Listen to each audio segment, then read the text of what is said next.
হর হর মহাদেব। আদেশ। জয় মা কালী। দেখবেন আপনাদের জন্মকুণ্ডলীর ভেতরে কারোর সবার যে বৃহস্পতির ঘরে শুক্র গিয়ে বসেছে, যেটা এখনকার ট্রানজিটে হয়েছে, যে দৈত্যগুরু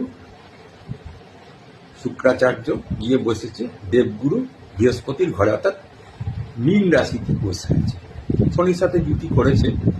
আমি জুতির কথা বলছি না, আমি বলছি গিয়ে ঘরে বসেছে, অথবা দেবগুরু বৃহস্পতি দৈত্যগুরুর ঘরে এসে বসেছে। এরকম অনেকের হয়েছে। যেমন ধরুন কারোর বৃষ রাশির যে অধিকর্তা শুক্র, তিনি এসে ধনু রাশিতে বসে গেছে বা মীন রাশিতে বসে গেছে।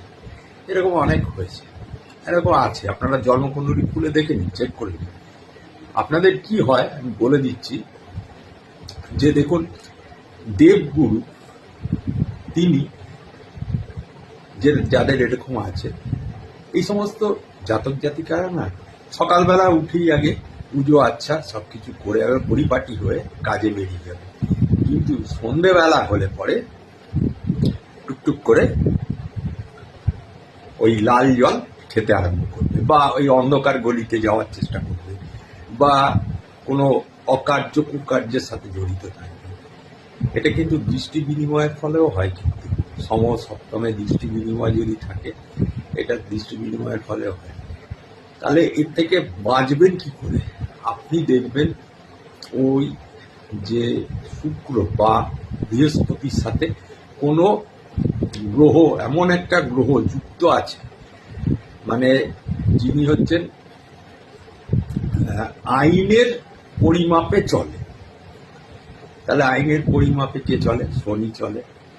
তাহলে যদি শনি ওই শুক্র অথবা ওই বৃহস্পতির সাথে যদি কোনোভাবে যুক্ত থেকে থাকে বা দৃষ্টিগত বিনিময় হয়ে থাকে, তাহলে কিন্তু সেই জায়গাটার থেকে নিস্তার পেয়ে যাবে, অনেকাংশে নিস্তার পেয়ে যাবে।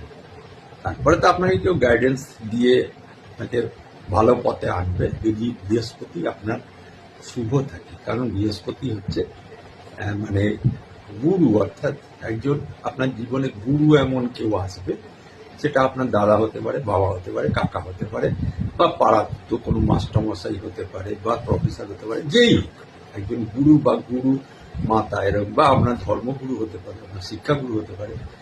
তাহলে সেই জায়গাটার থেকে কিন্তু বেঁচে যাবে। এর জন্য অনেক কিছু করতে হয়, আমি এগুলো এখানে বলছি না, কারণ আপনারা পারবেন না সেগুলো করতে। যাদের এরকম জন্মচক্রে অশুভ যোগটা হয়ে রয়েছে, তারা এই ফোন